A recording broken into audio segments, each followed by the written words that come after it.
Hello అందరికీ. ఈరోజు మన వీడియోలో చికెన్ బిర్యానీ ఎలా తయారు చేసుకోవాలో చూసేద్దాం. అది కూడా నా స్టైల్‌లో. దీనికోసం ముందుగా స్టవ్ పైన పాన్ పెట్టుకొని 2 స్పూన్స్ నెయ్యి వేసుకోవాలండి. ఒక 2 స్పూన్స్ వరకు ఆయిల్ కూడా వేసుకోండి. తర్వాత దీంట్లో బిర్యానీ స్పైసెస్ అన్నీ యాడ్ చేసుకొని హ్మ్, కొంచెం వేగాక ముందుగా మనం కట్ చేసి పెట్టుకున్న ఆనియన్స్ అన్నీ యాడ్ చేసుకొని కొంచెం దూరగా వేయించుకోండి. బిర్యానీలోకి ఆనియన్స్ ఎంత వేగితే అంత టేస్ట్ వస్తుందండి. తర్వాత ఇవి వేగాక కొంచెం పచ్చిమిర్చి కూడా యాడ్ చేసుకోండి. నేనైతే ఒక 6 పచ్చిమిర్చి యాడ్ చేశాను. మన కారానికి తగ్గట్టు మనం ఎన్ని కావాలంటే అన్ని వేసుకోవచ్చండి. నేను దీనికోసం ముందుగా పుదీనా, కొత్తిమీర, కొంచెం ఆనియన్స్‌ని ఆయిల్‌లో లైట్‌గా ఫ్రై చేసుకొని మిక్సీ పట్టుకున్నాను. ఈ పేస్ట్‌ని యాడ్ చేసి చూడండి. చాలా బావుంటుంది టేస్ట్. తర్వాత ఇందులోనే ఒక స్పూన్ అల్లం వెల్లుల్లి పేస్ట్ యాడ్ చేసి బాగా పచ్చివాసన పోయే వరకు వేయించుకోవాలి.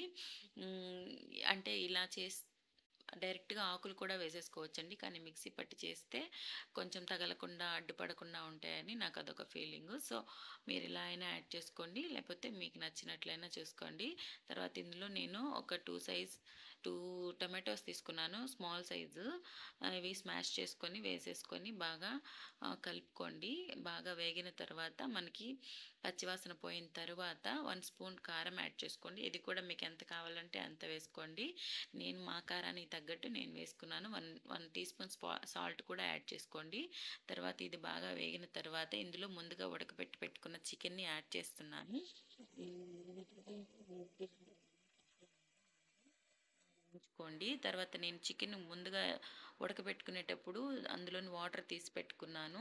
ఆ వాటర్‌ని యాడ్ చేశాను. నేను 2 గ్లాసెస్ రైస్ తీసుకున్నానండి. అందుకని 4 గ్లాసెస్ వాటర్ పోసాను. తర్వాత దీన్ని మూత పెట్టి బాగా బాయిల్ చేసుకోండి.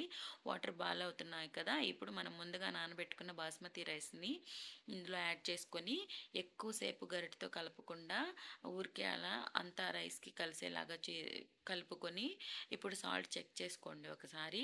సాల్ట్ గనక సరిపోయినట్లయితే ఓకే. లేదంటే కావాల్సినంత యాడ్ చేసుకోండి. అంతే మూత పెట్టి సిమ్‌లో ఒక 20 మినిట్స్ అయ్యాక మీకు చికెన్ బిర్యానీ రెడీ. వీడియో నచ్చితే లైక్ చేయండి.